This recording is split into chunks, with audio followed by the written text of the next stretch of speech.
Kazuo Ishiguro, The Remains of the Day.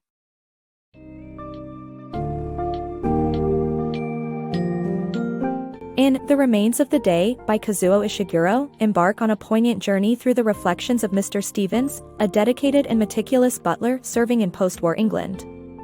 As Stevens sets off on a road trip across the English countryside, encouraged by his employer Mr. Faraday and spurred by a letter from a former colleague, he begins to unravel the intricacies of his life devoted to serving at Darlington Hall. The novel gently navigates themes of duty versus emotion, the passage of time, and the striking landscape of personal regrets. Through Stevens' eyes, readers are invited to explore the subtleties of professional dignity and the shifting cultural tides of interwar England. Prepare to delve into an emotional narrative where professional commitment intertwines with quiet personal reflections to reveal deeper understandings of identity, regret, and what it means to lead a life of service.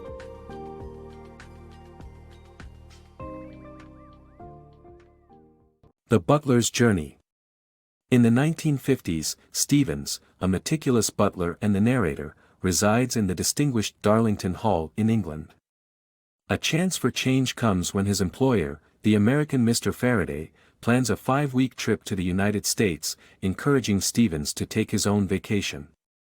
Initially, Stevens balks at the idea of borrowing Faraday's car, a breach of propriety in his view. However, a letter from Miss Kenton, the former housekeeper, inviting him to visit her in Cornwall, nudges him into a rare departure from his routine. In the pre-war era, Darlington Hall was a bustling estate with a full staff, contrasting sharply with its current skeletal crew of 4. Stevens keenly feels the constraints of this downsizing, affecting his ability to maintain what he considers the proper level of service. Yet, with a destination in mind and maps in hand, he devises a route through the picturesque regions of Devon and Cornwall to reconnect with Miss Kenton and propose her return as housekeeper. Embarking on this journey, initially laden with trepidation at leaving the familiar confines of Darlington Hall, Stevens soon finds himself captivated by the serene beauty of the English landscape. This scenery evokes a sense of quiet majesty that resonates deeply with him. As he travels, Stevens becomes introspective, pondering the evolution of his profession and recalling his father's dignified tales from their shared career path. A story about a butler handling a tiger under the dining table with composed efficiency left a particularly strong impression on Stevens. For Stevens, the essence of a great butler lies in unwavering dignity, a quality he firmly believes is inherently English. This poised restraint, mirrored by the enduring grace of the countryside, is the hallmark of an ideal English butler. As he contemplates these ideals, the shift in societal and cultural norms since the interwar period becomes more apparent. Stevens' reflections interlace with his identity, both as a servant and as an embodiment of English dignity. Being in the company of an accomplished English butler, he muses, is as awe-inspiring as the tranquil grandeur of England's rural vistas, representing a subtle yet profound greatness. Professional versus personal. Stevens, the consummate professional, finds himself on a reflective journey as he revisits memories from his days at Darlington Hall. Upon arriving for a temporary stay in the quaint cathedral city of Salisbury, a letter from Miss Kenton stirs recollections of their past. Despite her marriage and new identity as Mrs. Ben, Stevens stubbornly clings to calling her Miss Kenton, highlighting his inability to embrace personal change. Their shared history began when Miss Kenton was employed after Stevens' father, a butler at Darlington Hall. Early on, Stevens views Miss Kenton's gestures, like her attempt to brighten his room with flowers and her concerns about his aging father's workload, as intrusive. She points out his father's lapses, such as dull forks and dusty ornaments, but Stevens defensively rebuffs her insights, fiercely loyal to believing in his father's capabilities. Amidst these memories is a significant 1923 conference at Darlington Hall, where influential figures gather to discuss revising the harsh Treaty of Versailles.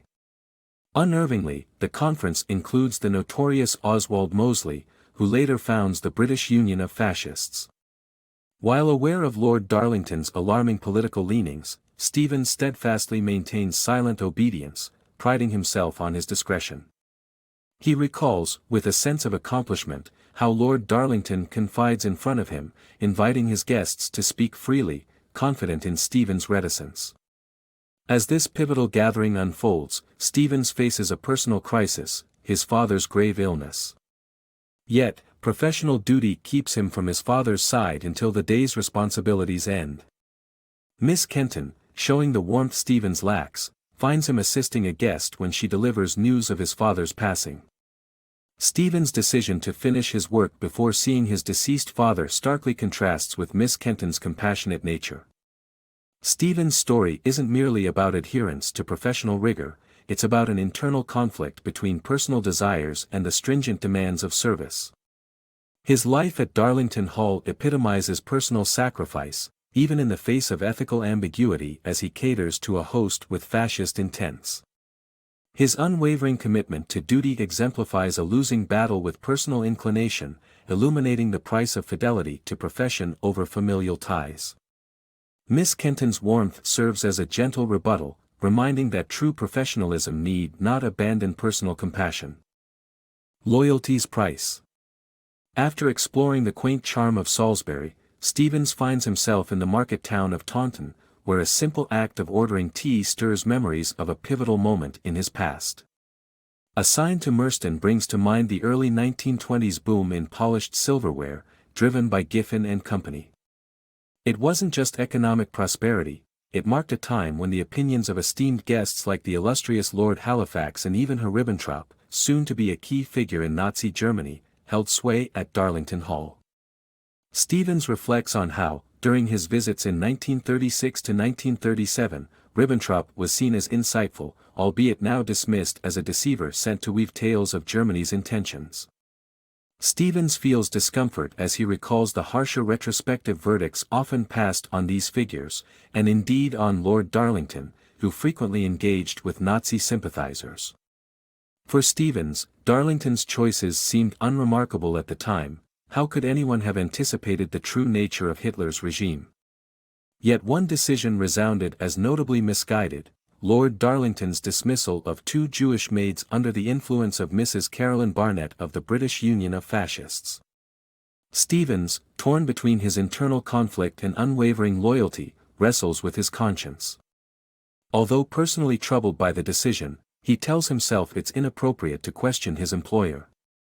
When he recounts the incident to Miss Kenton, her reaction is fiery and unequivocal: an injustice so grave should compel her to resign. But the fear of unemployment chains her to the hall, and months later, she admits to Stevens the real reason for her remaining: uncertainty about her prospects outside its walls. When Lord Darlington expresses regret and tasks Stevens with finding the maids to offer them their jobs back, Stevens is relieved, hopeful this reparation could mend the past. Miss Kenton's reaction, however, is unexpected. Rather than joy, she confronts Stevens about his failure to share his true feelings when it mattered. His inability to answer her why lingers painfully. The rhythm of daily life at Darlington Hall also stirs a deeper, unspoken connection between Stevens and Miss Kenton. An innocent tease over a romance novel highlights his unused emotional depth. Instead of joining her lightheartedness, Stevens retreats into formalities, setting a tone that defines their interactions. Miss Kenton's increased time away from the hall foreshadows her bid for freedom and connection, including rekindling ties with a former colleague. Caught in a web of duty and decorum, Stevens muses on what might have been. His insistence on composure perhaps cost him dearly in a personal dream that slipped away amid layers of propriety. Even with evidence of wrongdoing and personal longing, Stevens defends Lord Darlington, clinging to the notion that his former employer acted in innocence. In contrast, Miss Kenton stands as a beacon of moral clarity, showing her disapproval loudly. Her strength in opposition reveals the fissure in Stevens' armor, the price of unyielding loyalty and unexpressed emotion, haunting him long after the events have passed. A reflective journey. As we return to the 1950s, we find Stevens arriving early at the Rose Garden Dining Hall in Cornwall, waiting to meet Miss Kenton. His mind drifts back to the night she revealed her engagement.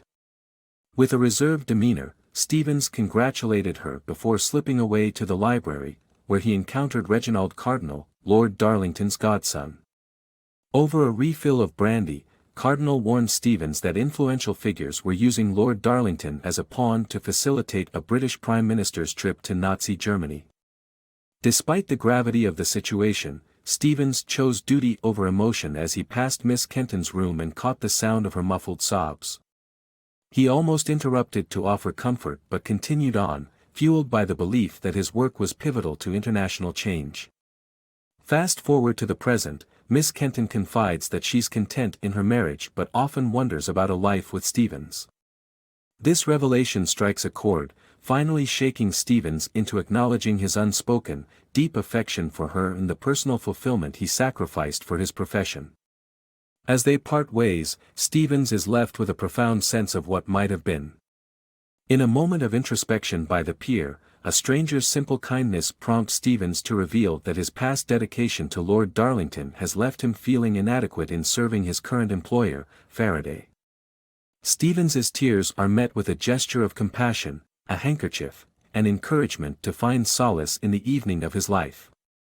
Rejuvenated, Stevens resolves to embrace what remains of his day and aims to serve Faraday with renewed vigor. While readers have long sensed the personal toll of his rigid professionalism and how it kept him from a possible romance with Miss Kenton, Stevens only now arrives at this understanding himself. As the novel unfolds, he wistfully yearns for England's past greatness, mirroring his reflections on his own life choices. In this concluding scene by the pier, Stevens faces the full weight of his past decisions regarding Lord Darlington and Miss Kenton and the inevitable regrets that followed.